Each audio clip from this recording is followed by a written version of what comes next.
Hello, this is your host, Todd Lewis. Today, this is our eighth roundtable discussion. Today's discussion is about defining the terms right and left. Now, obviously, anybody who's been on YouTube for the internet for the past 12 years, with all the debates we've seen between socialists and ANCAPs and the alt-right and the socialists and just all of this, there's been this big debate over what is right and what is left. So, for example, even within the libertarian movement itself, you've got left libertarians and right libertarians. Some people say that capitalism is right wing, some say it's left wing. And one of the reasons somebody might ask is, well, look, if it's so diverse, if it's so, confusing, maybe we should just abandon these terms. Some people say, well, what good are right and left anyhow? Well, I think what we'll hope to demonstrate with this is that in order to facilitate effective communication, the term right and left are still out there. And it's also unlikely to envision those terms being thrown away anytime soon. So a stab at a serious definition, a definition that will work, is probably one that's more useful than not until better terms come out. And sort of this is the thing that I've actually been thinking about for a while as well. And one of the problems that ends up happening with right and left is the definitions are whatever side you are is good. So if you're a socialist, well, left wing is just good people. See, if you're good people, you're socialist, and bad people are non-socialists. If you're if you're a libertarian, well, good people are libertarians, and bad people are. So if you're a socialist, left equals good people, and since Stalin was bad, he's not a socialist. He's just another fascist. He's just a bad person. So then what you end up having is this sort of runaround where nothing really gets settled. And so this is obviously not going to make everybody happy, but a definition that I sort of worked on is if we look at right and left as a spectrum in the way that Keith views anarchy and statism as a spectrum between 0 and 100, there's at least three aspects of the right that I think if you have all three, you would be true right. And the first one is a pessimistic view of man. This would be from like Russell Kirk's The Conservative Mind. Man is not perfectible. Man is flawed. The second one would be a posteriori political systems, which I would get from Edmund Burke's Reflections on the French Revolution. And then the idea that there's a spiritual world, a spiritual reality that's not material, that sort of undergirds all of reality. So that might be perennialism for like the more esoteric alt-right types. That might be some form of organized religion like Christianity or Islam or Hinduism, whatever. And then the true left is the optimistic view of man. Man is perfectible, sort of like the utopian socialists of the early 19th century. If we just get the environmental factors controlled, we can create the perfect man. A priori political systems. You start with a premise that sounds good, and then you extrapolate an entire political system from that. Whether or not real humans can live that way is a irrelevant consideration for these people. And then lastly, atheistic materialism. So for Karl Marx, the quintessential true leftist, he says that all of reality is just dialectical materialism. So for him, that's the true left. And so I would say, at least as a sort of rough start to create a precise definition of right and left that isn't just, good guy versus bad guy and has some historical, philosophical roots, I think that's a good place to start. And now, since the proposition for this discussion was in some sense inspired by right ruminations, I think I'll give you first crack at it. Right. Well, I think that the best definition of right and left in a universal sense is probably that the right advocates organizing society in line with some kind of anthropological template. Like the idea that there is such thing as a civilization that has certain hierarchical roles, like sex roles or roles with respect to ethnicity or class or what have you, that it's stratified in some sense. And I guess also has a kind of adjunct ritualistic or liturgical component to that effect that's meant to provide the pageantry surrounding this. Now, whether that's actually an accurate vision of what societies looked like in the past or not is another question. But it's not so much that it has a fallen view of man, it's that it has a fixed view of man, is how I would view it. And I think that what the left is if you're looking at it in terms of a spectrum, the left is most accurately described as that vision of society which is meant to overcome this, which is meant to overwrite this perennial template with some kind of new man.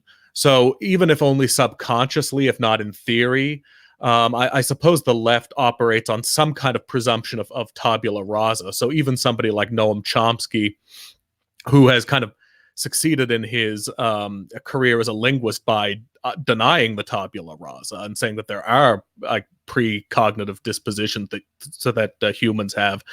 Nevertheless, when he speaks politically, he kind of speaks after a tabula rasa sort of fashion. Like, here's the progress we can make towards these improvements in human condition. And so I see left and right as to what people are sort of subconsciously getting at, or what the most universal implied definition is when people use the term most effectively. It really is a spectrum between something like the Hindu caste system or the medieval era or something like that on the far right. And then on the far left, it's a little bit more nebulous because it exists in theory. So it's never going to really manifest entirely in any pure form because it's always about what could be rather than reference to something that has been. And I think that if that's the universal sense, when we talk about left and right in a more parochial sense, like, you know, is Donald Trump to the right of, I don't know, Bernie Sanders or whatever, that's a kind of microcosmic application of this. So, in other words, there are very few people by that definition who would be on the right, properly speaking, today. Even people on the alt-right who might be the closest to legitimately right-wing still have various left-wing departures, like believing in freedom of speech or believing in some fragment of legal equality or something like that. So when we use terms left and right, we're not necessarily using them in an absolute sense, but what we're doing is we're using the kind of relative scale that I've defined and then applying it in relative terms to individual people. So to be a centrist in the cosmic sense would be called being on the far right relative to today's mainstream. So I think that when you look at how people generally use the word and the definition, which I think is most useful across different usages, I would point to the conflict between an original view of man and a view of man which is meant to refer to some kind of hierarchical or default mode of being, which is seen as more perennially civilizational. And that says nothing about which is less or more desirable, but I think that those are the most useful definitions of the terms. Okay, Swithin, how much were you able to catch? Half of or so. Okay, so did you hear my definition of right and left? No. Okay, we'll get back to that later. So what are your thoughts on the right-left distinction? Following on from Right Ruminations' last point, given how the term is typically used, I think it tends to be used in a sense of hierarchy, primarily. Those who are on the right accept form of hierarchy of various descriptions, and those on the left do not. Now, that isn't always entirely true of how it's used. So, for example, You might say that Austrian economists who are libertarians are right-wing in a certain respect. But that's only because people infer from that economic system that you would have great sort of levels of economic inequality. And on that basis, there would therefore be distinction and sort of economic hierarchy amongst the haves and the have-nots. That said, if you were to question them more closely as to what they thought that would lead to, then they might then be considered left-wing. So I don't think anybody could really consider someone like Roderick Long right-wing or Gary Chartier. I mean, they are clearly on the left, even though people may misunderstand what their views economically are.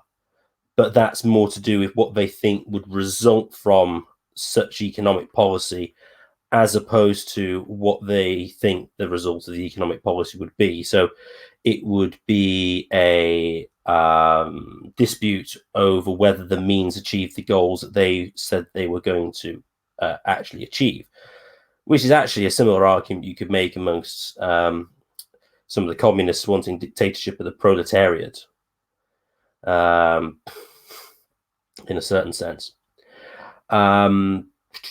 What else was I going to say on that?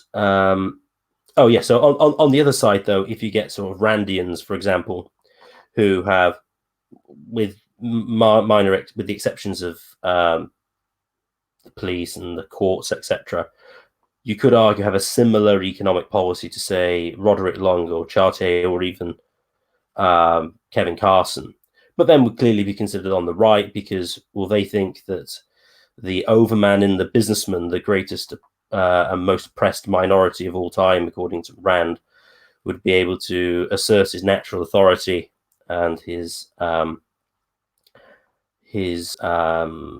leadership in that sense. I would also say, as well as economics and that sort of hierarchy, there is the sense from the right that there is a fixed, and I think Right Rumination said this, a fixed human nature, and there is no tabula rasa. There may be disputes as to how varied you can work your sort of intrinsic human nature, but the human nature is there, and there is a strong indelible imprint of it, and everything is not just socially constructed. I mean, they may argue on the right that things are sort of social conventions, but they're based around an objective human nature, as opposed to just being enforced by power, which would be the sort of classic leftist social constructivist position of someone, say, like Foucault. So those would be my broad initial thoughts on the left-right distinction. Okay, Keith. Well, I would agree with much of what has been said so far. I think that a major characteristic of the right as opposed to the left involves how the concept of tradition is viewed. Of course, the most extreme form of the modern right was probably someone like Julius Evola, who had his philosophy of traditionalism, and he actually criticized National Socialist Germany and Fascist Italy for not being right-wing enough. He thought the populist elements of those regimes made them too egalitarian. But of course, that's an extreme point of view. But I think on a general level, people who are on the right tend to value or have some kind of emphasis or orientation towards what is traditional or what they think of as traditional. And they don't really like change very much. They tend to think, well, we've always done it this way, why change it? Or if it's not broke, don't fix it. Or it works fine now. The left seems to always be looking for something that they can identify as a problem. It's something that needs to be fixed. For instance, it's not enough to simply have, say, gay rights. now we've got to have gay marriage, and then that's not enough. We've got to have, gay something else or whatever. There's always this idea among leftists that we need to somehow advance to some new stage of enlightenment or progress or equality or something like that. Whereas the right tends to be more in the vein of, well, if it's worked this long, it's probably something good about it, or it's something that has survived over a long period of time is probably has some value to it. So we shouldn't be so quick to tear it down because we might break something that's valuable. That's sort of a conservative point of view, I guess. Another defining characteristic, I think, of the left is, I think, certainly in the modern left, is this belief in universal human equality. In addition to disliking tradition, there's this idea that people are and must be equal, and anything less than that is intolerable. For instance, I've noticed in particular that the sectors of the left that are oriented towards gender politics and critical race theory and stuff like that, there seems to be this idea that nothing is ever good enough. There's always some new form of oppression or new form of bigotry that's got to be identified and rooted out, and that's why they keep coming up with these ideas like microaggressions and cultural appropriation and white-splaining and mansplaining and misgendering. Those are ideas that some of the furthest left people of, say, 50 years ago never would have given a second thought to, and probably would have thought, well, a little over the top. But in that respect, the left keeps raising the bar in terms of what the definition of oppression is, or what the definition of inequality is. Initially, I guess if we go back to classical liberalism was mostly about equality under the law. It's the idea, well, the king has to, or the aristocracy has to more or less go by the same set of laws as the peasants, in terms of murder is wrong for everybody and things like that. You can't say kill someone if you have a privilege, if you belong to a privileged class or something like that. That was really the idea behind early liberalism. And then with socialism, the idea was more, well, there's also economic inequality, and we've got to root out exploitation and things like that. And then, of course, with the cultural left, there's they extend that idea to race and gender and homosexuality and all these different characteristics.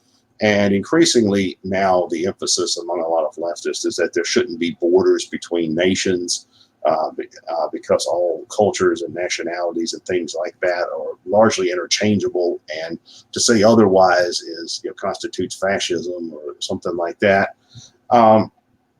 And I mean, I'm sure everybody knows where I'm going with this. This kind of this idea that progress must always continue to march along, that there's always got to be some new goal that we're striving towards. Nothing's ever good enough. We never get to the point where we say, okay, we've got enough of this, that we've got all this we need now. So, maybe there's other things that do need to be corrected, but it seems like they keep raising the bar in terms of what constitutes oppression or social injustice and things like that. Exactly. Now, one point that I think was somewhat slightly misunderstood is I, as far as true right and true left, I pitted a pessimistic view versus an optimistic view of man. I don't think Switzer and I actually disagree, because you don't have to have a, quote, fallen view of man the way you'd find on the Abrahamic religions to be on the right. So, for example, the ancient Greeks, the Chinese, the Buddhists, and Hindus don't really have a concept of the fall, but they also understand that humans aren't going to be their best most of the time. All the great sages of the axial age, Buddha, Confucius, Socrates, Zoroaster, all had fairly pessimistic things to say about what humans will do. But I really think that this is a key distinction. That the right has a pessimistic view of man. It's sort of like the right-wing response is someone who acts up would be like, well, what did you expect? You can't expect that much from X, whatever X happens to be. Whereas, someone on the left you know, if someone acts up, you know, they'll of course, you know, it's funny, they'll cover for him if he's one of theirs. Of course, if he's not one of theirs, they'll. But the idea is it's a disaster. Like you got to stop the press. Everything's got to stop so this injustice is fixed because this person, you know, did something that I don't know, misgendered somebody. I don't know, you know, some crazy left-wing thing they're talking about today. And when it comes to creating institutions and solving problems, the right tends to be more practical. It's like, look, you know, people respond to incentives. That's a big insight that libertarians and capitalists have had. You know, people respond to incentives. And then conservatives are like, yeah, and people aren't all that great. So, you know, you need to sort of like work with what you have. Whereas the left seems to think that people are already perfected. And you can just roll out this perfect system today without any bad actors, without any free riders, which never happens, right? It always fails due to free riders. Because, in fact, this really comes out in a 1967 interview where Peter Jay interviews Noam Chomsky. And he's like, you know, the kind of society that you would want in a libertarian social society pretty much entails a new kind of man. And Chomsky's like, yes, it does. And this new kind of man will develop under these material conditions, which, of course, never, ever happens. The material conditions never materialize, nor does the new man. Which, again, I think is partly why the left has not been as successful as its broad base of support would indicate. Whereas right-wing solutions tend to be more successful. So for example, one of the things that Margaret Thatcher tried to do in her tenure was to increase household ownership, to increase the size of the English middle class, which she was largely successful at doing. Now, you know, was that a utopian save the world scheme? Of course not. But, you know, universal housing isn't achieved yet in the UK. So Labour has failed to achieve universal housing. But Margaret Thatcher has achieved a success as far as increasing home ownership. So we do see that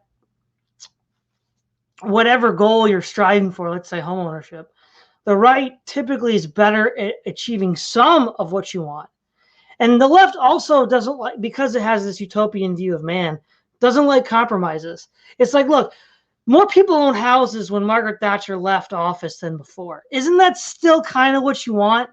I mean, it may not be exactly what you want, but you can like start from there now, and then you're even closer to your goals. But the left acts like not only are they not closer to their goals, they act like they're further away, which is like, well, then what are your goals at that point? It's bizarro. Sort of, Keith, what are some of your thoughts on that? Yeah, I see that quite a bit among leftists, and you know, I gave some examples of that before. The idea of compromise, I think, tends to be more favored by the right. I think it probably depends on what you're talking about, what topics you're talking about. But there's among a lot of leftists, there's a sort of an all or nothing mentality. That is, well, if we can't have utopia, then it's no good. And I think that gets back to what you were saying about the Edmund Burke's ideas about what kind of relationship do you have to existing institutions. Conservatives and people on the right aren't necessarily against reform. I mean, they may disagree with what kind of reforms they want or what kind of reforms are good or whatever, but they're not necessarily against reforms, but they tend to think that change, if it's going to mean anything or be enduring, is going to be on an incremental basis. They tend to think that change takes place slowly and incrementally. And that, as you were saying, the example Todd gave, which was, okay, we want more people to have their own house, right? So let's create some kind of policy that's going to encourage home ownership. Whereas that's more of something that somebody on the right would tend to favor. A lot of people on the left would say, well, you know, any degree of homelessness whatsoever is intolerable. You hear that all the time from the left. Well, in the richest nation in the world, why do we have homeless? Or if we can send people to the moon, why do we have homeless? And so they have this idea that the whatever kind of institutions you have to be totally either destroyed or totally reorganized or reworked in order to achieve the goals that you want. Now, in some instances, there might be people on the right who want to have totally reworked institutions as well. For example, in the United States today, the Christian Reconstructionists, the theonomists, are considered on the far right, and they certainly want to have a different set of institutions than the ones we have now, or someone that's favoring an ethno-state or something like that. I mean, they certainly don't believe in universal human equality and leftist ideals of that type, but they certainly favor a radically different type of political system, social system that we have now. And that's true of libertarians as well, who want to have almost no government or anarcho-capitalism or something like that. So you do find people on the right with points of view that do reject the full range of existing institutions. But the right generally has a greater preference for what is established, and for if there's going to be change, it needs to be slow and incremental. And they have this idea that there's a social order that needs to be conserved. Conservatives tend to be very fearful of things like civil unrest, for example. The idea, well, we don't want riots, we don't want rebellions, we don't want insurrections, we don't want revolutions. That's just going to create chaos and violence and stuff like that. There are some people on the left who are pacifists who might reject that as well. But a lot of people on the left think, no, that's awesome. They think that revolutions are wonderful. And even if you read the Communist Manifesto, that's more or less the view of history they outline. Well, what is history but just one revolution after another? Of course, that gets back to the ideas about how do you see human nature, because a common criticism of the right that comes from the right when it comes to things like the revolutionary left as well, all that does is create a new ruling class or a new state or a new whatever it is you're trying to get rid of, and usually it's more abusive than the one that came before, because the first thing they do is they try to consolidate their power to keep the old system from coming back. In fact, that was, Emma Goldman, the anarchist, her critique of Bolshevism was that, she actually knew Lenin personally, met with him and said, how come you don't allow free speech? And he's like, we can't have free speech. The reactionaries are going to stage a coup if we let them have free speech. So I think that's a criticism of the left that tends to come from the right. This idea, leftism doesn't really promote equality; it promotes new forms of inequality. I think that's a common critique of the left that you see coming from the right. All right, Swethan. I think one aspect of the left as well is, whilst they're somewhat utopian in certain respects, I think a lot of them have very little idea of what they actually want in a positive sense. The left just, in many cases, take a negative approach. I am against this. I am against sexism. I'm against homophobia. I'm against this. But they don't really have a very good idea in some cases of actually what would constitute a lack of sexism, homophobia, etc., etc. It's just whenever anything changes, they will just find something else to complain about and rally against. Because this is an interesting quote. I recently read through the Chomsky-Foucault debate back in, I think it was in the 60s. Now this is a relevant quote from Foucault in this sort of mindset. So this is him. He says, that is to say that I admit not to being able to define, nor for even stronger reasons to propose, an ideal social model for the functioning of our scientific or technological society.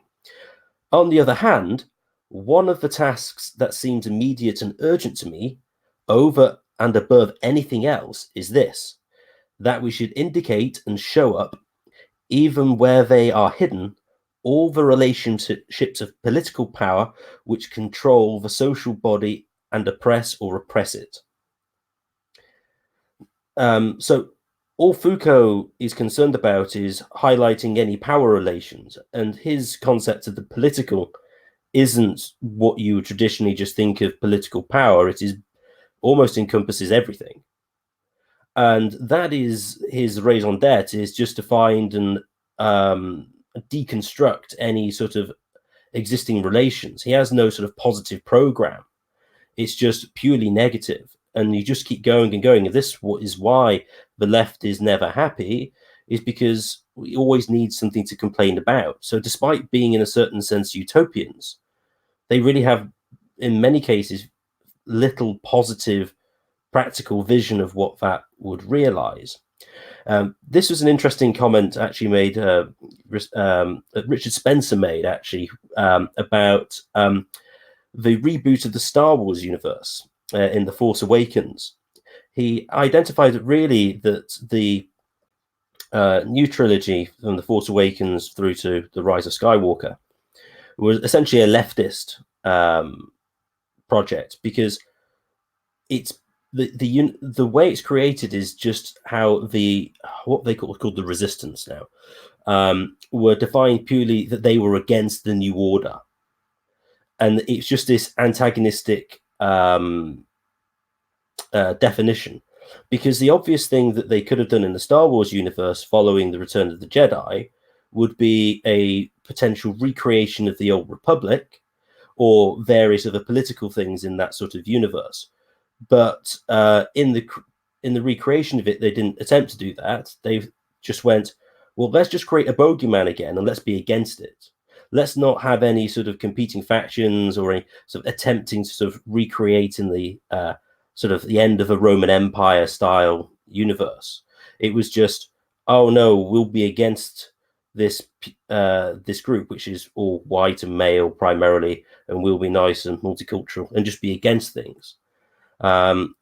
So I think this is one of the markers of the left and why they're never happy. I would completely agree. Just a few points before I hand it over to Ruminations. This attitude goes all the way back to the 1870s with Nietzsche's Catechism of a Revolutionary. He writes on the 24th paragraph, with this end in view, the society therefore refuses to impose any new organization from above. Any future organization will doubtless work its way through the movement and life of the people. But this is for future generations to decide. Our task is terrible, total, universal, and merciless destruction. Again, he has no answer to anything. This is also one of the things that Slavoj Žižek has been saying all over the place. He said this when he was debating Tyler Cowen. He said, we never see the day after the revolution. He mentions the TV show, the movie V for Vendetta. And the same is true for the comic. Well, what does day one of the revolution look like? We never see it. Because, and of course, Žižek still wants to take the title communist, because even though he rejects state communism, he rejects the failures of the 20th century, he wants to use it as a way to expand our discussion and looking at problems of economics and distribution of power. And he's like, look, nobody talks about this. And actually, for the life of me, I think he's probably the first guy that's ever said that from the left that I've ever read, which is why Slavoj Žižek is now considered a fascist by most people on the left. It's ridiculous. But Ruminations, what are some of your thoughts on this so far? Well, on the topic of Foucault in relation to this, I think it's interesting to note that he even in practice claimed that the sexual revolution, which was itself a breakdown of power structures, led to the creation of yet new power structures, so that if you couldn't get a date or something like that, then this constituted a new power structure. And I think this gets to why it can be more difficult to define or epitomize the left than the right. Because it's kind of like, since the left is trying to supersede human nature, and it can never really succeed at that, what it ends up doing is kind of creating a transmogrified version of human nature. Sort of like when Dante gets down to the depths of hell and he sees the unholy trinity. So even the devil is like a kind of mirror image of God that's sort of twisted around. I think that the reason that you can't as readily point to a pure left is because it only exists in theory, and all really attempts to rework human nature end up just reproducing the same hierarchies as before, but in a more dysfunctional manner. Now, in this sense, there actually is something to the horseshoe theory of political ideology, even though it's sometimes tritely abused by some centrists. I think that there is truth to it in that with, say, third wave feminism, or with the advancement of radical anti-racism or anti-racialism and so forth, you see the reconstruction of older patriarchal hierarchies, right? Like things like the rise of MGTOW or the incels can attest to this. Various, like you even have people on the far left now complaining about interracial marriage, that it has a genocidal effect towards non-white elements. And so, in other words, there is the sense in which the left can never really achieve its goals because so often what it ends up producing is simply a further radicalized version of the original problem that was identified on the right. So in this sense, it can be difficult to define the left even because the problem is that all of those inequalities and hierarchies that are identified as belonging to the right simply reassert themselves, often even stronger under the left than they did under the right. So how I would define the left is that if the right, to kind of further refine the definition, if the right is, as I described before, this kind of hierarchical traditionalist template, what the left is what that then looks like when there is an attempt to rework it. So it's not the success at reworking it. What leftism is the attempt, the very attempt itself to rework those hierarchies, and then in practice what they look like once the attempt has been made, even though they are still there and may even be intensified. Stalin, for example, would be seen to be 10 times the sort of patriarchal alpha male authority figure that, say, Henry VIII was. The archetype is still there. It's just intensified tenfold. And so I think that one of the reasons that the left never really seems to come into existence, in a sense, is that its very actions are inherently in opposition to its stated aims. Yes. Now this point might cause a little bit of ruffled feathers from Swithin here, but I think that another aspect that defines right and left is how they view social/political structures. Are they generated a priori or are they generated a posteriori? Now, in his Reflections on the French Revolution, Edmund Burke writes, and I'm only going to quote a part of this, "The science of constructing or renovating or reforming a commonwealth is like every other experimental science, not to be taught a priori. And a short experience cannot instruct us in that practical science because the real effects of moral causes are not always immediate, and sometimes something that at the first is prejudicial may be excellent in its remoter operation, and its excellence may even arise from the bad effects it has at the start. The reverse also happens. Plausible schemes with pleasing commencements often have shameful and lamentable conclusions. A great part of a state's prosperity or adversity may essentially depend on obscure and almost latent causes that appear at first view to be quite unimportant." So, this is where, now he's writing, of course, about the Jacobins and the Jacobin state. But we also see this with Marxists. They had this a priori view of man. And I would argue we do see this with libertarians. Now, granted, right libertarians like Hoppe are going to have a different position than a left libertarian, say, like Gary Chartier. True, fair enough. But I think what they share in common is more interesting, this sort of a priori view of human. This really is an extremely radical way of building human social structures. Because what you're basically saying is that all of lived experience, all of the written records of, Mises says as much in Human Action. He says history is a worthless guide for creating future institutions, which is interesting because Mises is essentially agreeing with the Chinese totalitarian philosopher who founded legalism, who said, Han Fei-tzu, who said that he gives the parable of the rabbit. A peasant is waiting for dinner and a rabbit comes by and trips over a stump and breaks his neck. And then he eats for that day. And then the peasant waits for it to happen again. It never happens again, and the peasant starves to death. And so it's a kind of totalitarian position to hold. And yet anti-authoritarian leftists and anti-authoritarian libertarians hold to it. And it's interesting because, I mean, you can see that in a more conservative sense, whether it's a traditionalist or biblical fundamentalist or whatever, they're going to take a position. Well, let's look at what worked. Look at the founding fathers. They did not build an a priori political system. They looked at, you read the Federalist Papers, it's replete with historical examples: ancient Athens, ancient Rome, the Swiss Republic, the Holy Roman Empire, all these different experiments. They looked at why they succeeded, they looked at why they failed, and they created some sort of new synthesis, which is a very Burkean way to build a state. Whereas France is like, nope, clean slate, starting everything over again. And I'll throw it over to you, Swith. And what do you think about that distinction between right and left based on a priori and a posterioriism?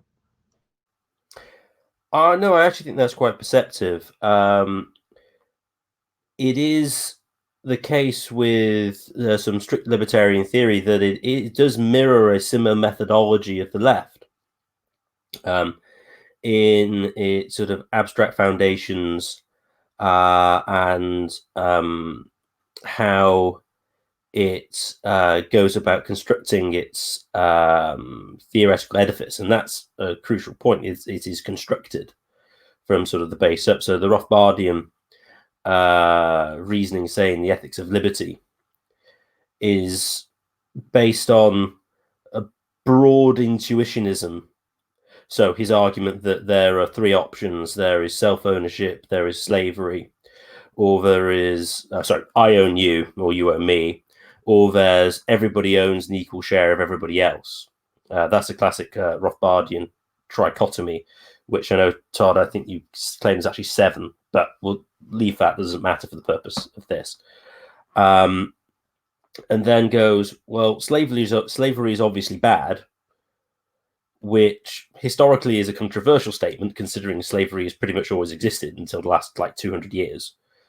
So that's not immediately obvious. So he just takes a broad intuition that slavery is bad. Equal share of everybody is obviously impractical. Therefore, we must have a strong conception of self-ownership. And then he goes from there, pretty much, which is a very sort of abstract way of going about things. Also, as well, with the socialists and the libertarians to some extent, is a very much focus on an individual starting as an individual who is seen to be decontextualized. Whereas, say, the conservative would start with, say, the family unit or the reproductive unit, which is obviously maybe not as theoretically simple in a sense, or clean, but is obviously a much more practical basis on which to start, because, well, nobody's never been born without a mother or a father. IVF is still, in principle, is the same thing. So I do think sort of the approach of, say, Hopper, Rothbard, etc., is in a sense leftist in methodology. Whilst their conclusions may not be, the method is. Hayek is an interesting example because his isn't. His focus on knowledge, and he makes a sort of reasonable defense on an evolutionary basis for tradition. Although he himself isn't a traditionalist, he is an amoralist, really. But very much takes a more sort of conservative methodology, although wouldn't necessarily be tied to conservative conclusions, which is one aspect there.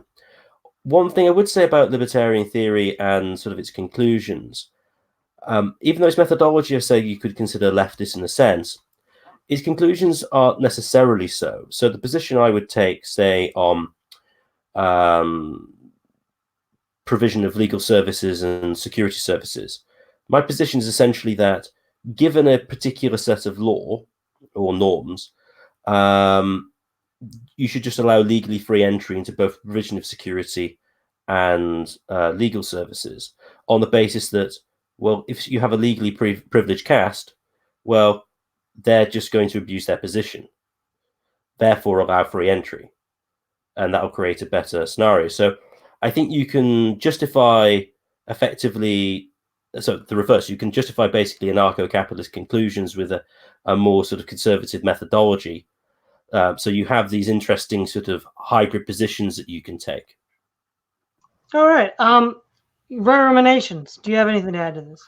Well, just getting back to something that Swithin touched on briefly earlier and alluded to an extent there, I think it is true that libertarianism as such is rather neutral when we're discussing the topic of left and right, because libertarianism is more of a procedure or a means to an end or an economic arrangement. And that's one of the reasons that I think that a lot of these conversations on the dissident right about is capitalism right wing or, is National Socialism left wing and this kind of thing are kind of missing the mark, because you can have people who have virtually the same economic system occupy positions on both the left and right if they disagree on other issues. Like Hoppe's, the extent to which Hoppe is right wing is to the extent that he even rejects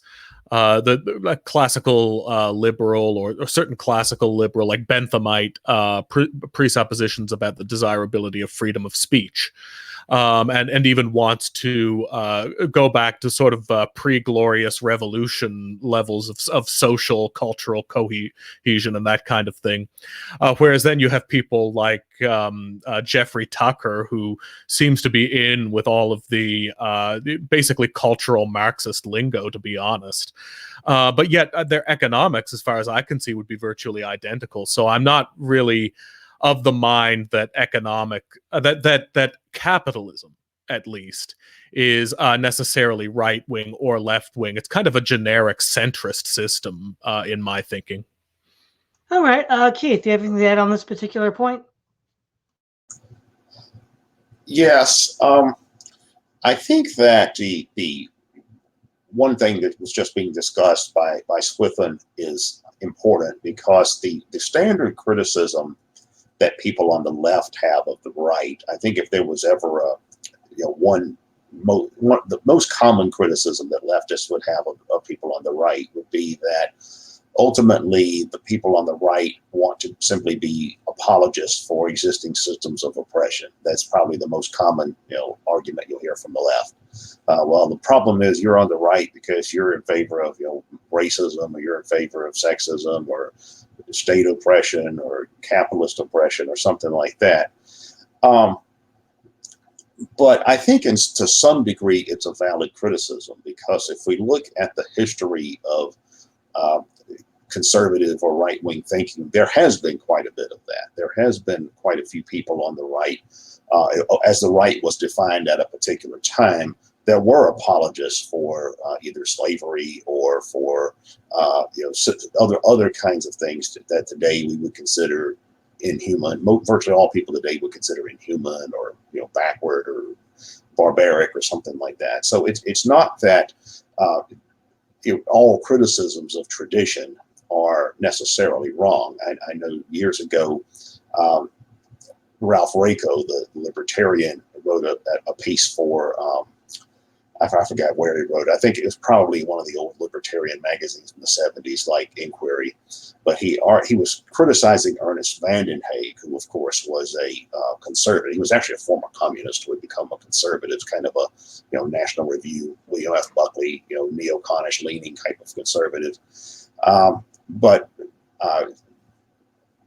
Vandenhaeg had made this argument, well, something should be upheld because it's traditional. Like he was saying, the food laws of Israel kosher food laws should be upheld in Israel because that's part of their tradition or something like that.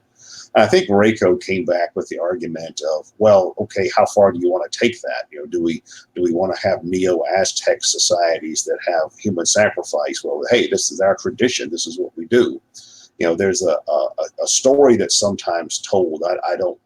It may be apocryphal or not, about when some of the early English colonialists or settlers or whatever ventured to India, and they saw the practice of the seti and they outlawed it, and there were complaints where they say, hey, this is our tradition, and And the reply was, well, we have a tradition of our own called the scaffold or something like that. I think that is a valid criticism of much of what you find on the right. Now, it's not. I would certainly disagree that people on the right are people that are completely opposed to reform and never want to change anything and just mindless apologists for whatever kind of status quo exists. That's not true at all. But I think people on the right typically have a different approach to things like social change in the sense that they favor a bias towards existing institutions and say, hey, if you want to change what is, there needs to be a good reason for it. Let's not move too fast. Let's not tear things up too much. I think that's a criticism that the right has of the left. But I think that the left has some valid criticism of the right as well, and that the right does seem often slow to recognize things that are genuine problems. Okay, the last point on my list was, this is somewhat controversial, but I think it still bears out, is that on true left and true right tends to believe in a supernatural reality that undergirds the world we live in. So if we look at whether it's objectivists or Marxists or anarchists or libertarians, there's this implied materialist dialectic. They're always talking about, a scientific person or a scientific outlook or a scientific way of doing things. And they all use that lingo. And that lingo kind of presupposes a dialectical materialism. Now, granted, they may not be Marxist. They may think that moved in some other direction. Nazis used the same rhetoric as well. But in his criticism of the new atheists now I can't think of his name, but there was a agnostic Jewish author who criticized the new atheists. He was in the documentary Expelled. And he was talking about Nazis and communists. And he's like, well, look, they did what they did because they didn't think anybody was going to judge them after they did what they did. Right? They were gods unto themselves. They were the highest authority that they could appeal to. Whereas in a traditional society, there was a saying about Shakespeare's villains. His villains only would kill, at most 10 people. Eventually their conscience would get a hold of them. Richard III would be like, oh man, I'm haunted by my dreams. Even a Richard III would eventually have guilt. Whereas, these modern day tyrants don't have any guilt at all. They just keep on doing it again and again. And it does seem to be tied up into this scientific materialist outlook that they have. Whereas a more traditional society, truth is determined through some sort of religious intuition. You consult the priest, you consult the prophet, you consult the sacred scriptures. Whereas for the left, you consult reason and science, which of course is a derivative of the a priorism. You start with human reason, and then you work out from there. And then of course science is then the arbiter of truth, and becomes a religion unto itself with scientism. David Berlinski was the name of the Jewish agnostic who I mentioned earlier. And I think that, well, some people might say, well, no, I don't think atheism is just a left-wing issue. Okay, fine. But again, left and right are too up in the air. I'm trying to find things they all have in common. And those ideologies that are left-wing all tend to have in common some kind of atheism, at least initially. It's true now that most Marxists, anarchists, and socialists reject a kind of crude anti-clerical atheism. They don't necessarily advocate for the League of the Militant Godless like the USSR. So it does evolve, sure, but maybe that's just them becoming more conservative. What are your thoughts on that, Keith? Well, I think it's certainly true that you could say that people on the right are much more inclined towards spirituality or religious belief or something like that. I think in part because of their defense of tradition, because historically most societies were religion oriented. Religion was a definitive part of the culture and the way of life and rituals and all kinds of things, as well as ethical teachings and all these other factors. Historically, there were not that many societies that would be considered atheist by today's standards, or really none, perhaps. Perhaps maybe China comes close, but but for the most part, yeah, spirituality, religious belief, practice were intricate parts of most all societies. And this idea that everything can be understood purely in material terms or scientific terms or rational terms or whatever is a comparatively very new idea by world standards or historical standards. Although I don't know that by itself really solves the problem, because if we go back and we look at some of the very ancient thinkers, if we look at the variations among the Greek philosophers, for example, we do see that, I don't know that any of them were Dawkins-esque in their thinking, but we do see prototypical materialists, we see prototypical idealists, we see prototypical spiritualists or religionists in those systems of thought as well, in ways that we can find parallels to today. And also we find that in a lot of the Chinese philosophy. In the early Chinese philosophy, you find prototypical libertarians like Lao Tzu, prototypical fascists, or what do you want to call them, like the legalists that you mentioned earlier. I suppose you could say that Confucius was the first Chinese conservative or whatever. And then on the Greeks, for example, you could say that Aristotle had a view that was somewhat like modern conservatives, in the sense that it was about what fits best with what is, that kind of view of things. And whereas Plato was more of a utopian, he was more like a prototypical communist or something like that. How can we create a perfect world through the perfect institutions and perfect social structures and things like that? So I don't know that religious belief per se is something that can really be a definitive left-right practice. You also have these utopian, millenarian religious movements in the Middle Ages. You had religious extremists like the Munch debacle or whatever. You had that in China as well in the 19th century. You had the Taiping Rebellion. You had the fellow the leader who thought he was Jesus' younger brother or something. Of course, most Christians would say that's heresy, but it's still a religious belief and a movement and a society based on religious practices and things like that.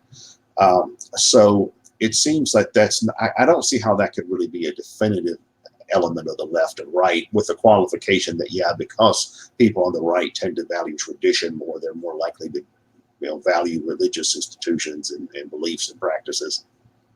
All right, right ruminations. Do you have any thoughts on that?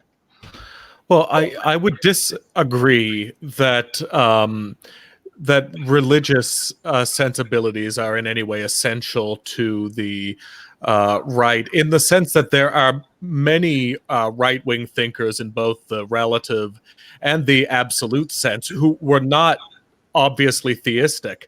One example of this would be somebody like Enoch Powell in his younger days, who's more right-wing in a relative sense. There are also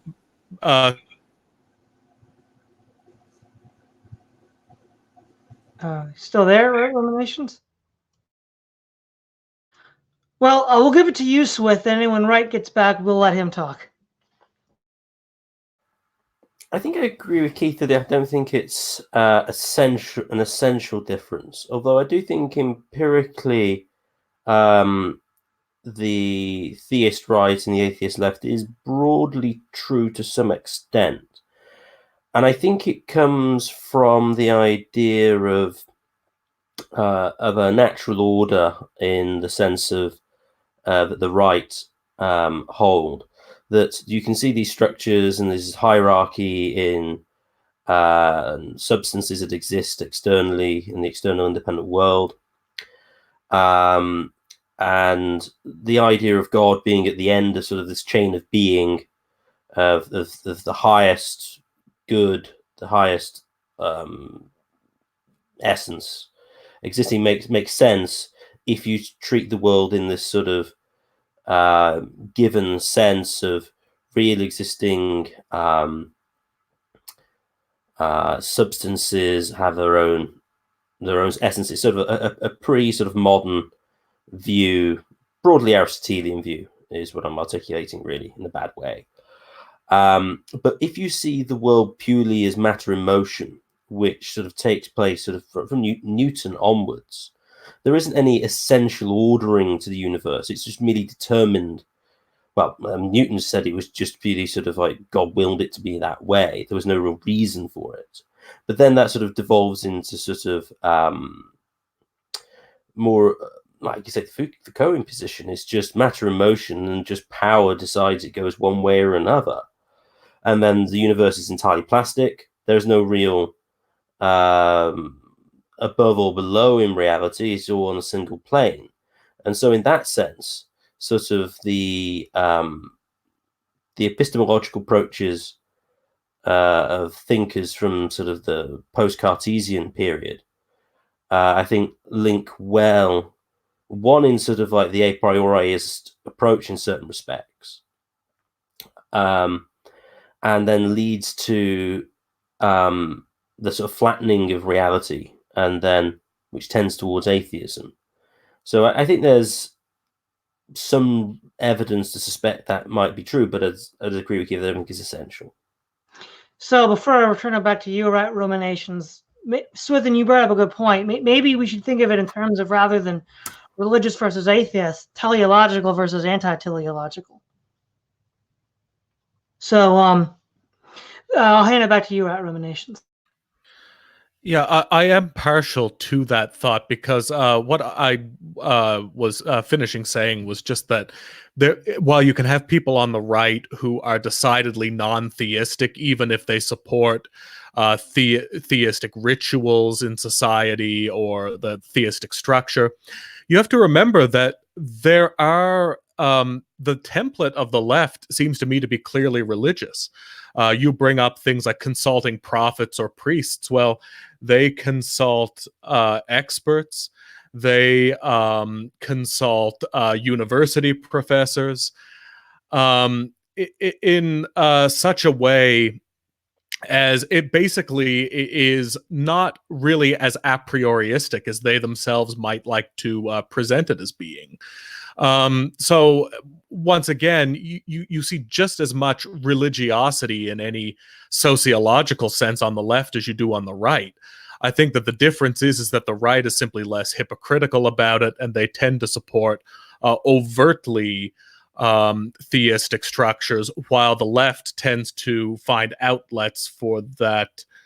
The left tends to find outlets for that in various ideological frenzies. I think that what constitutes that the teleology is probably a better metric for that, in that it fits with a kind of traditionally religious template, but is not really, in that sense, determined by whether one actually has any kind of theistic commitment or not. All right. Well, we're about out of time now, so this will be time for closing statements. Keith Preston, you'll get the first crack.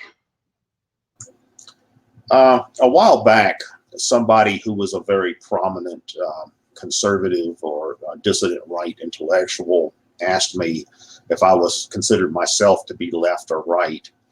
And I had to answer that I'm neither fish nor fowl, because I think a lot of that depends on who's doing the asking or how they define left and right. I know a while back, Tom Woods did a program where he was talking about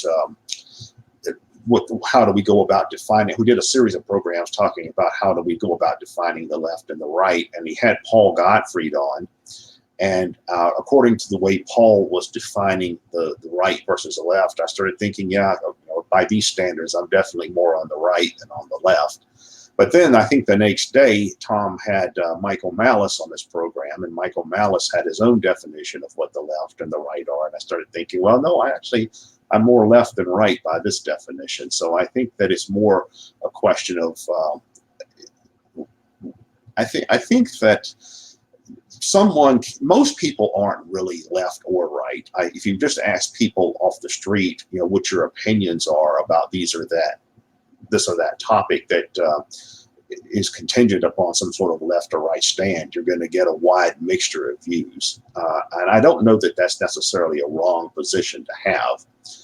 I think that in many ways, left and right are constructs that people have created to give meaning to certain ideas they want to express, but they also have limitations as well. I don't think you can really be a pure rightist or a pure leftist. I mean, I guess you could try, but ultimately, though, I think if you think in that way, there's something you're going to miss along the way. I think, for example, when it comes to the right, I would argue the left is probably correct that the right has been too quick to be apologists for whatever system of oppression or whatever that existed at the current time. And I think the right is probably correct that the left has this tendency to want to raise whatever is and start from scratch and make things worse in the process. So it seems to me that a sensible position might be something more like a neither fish nor fowl position.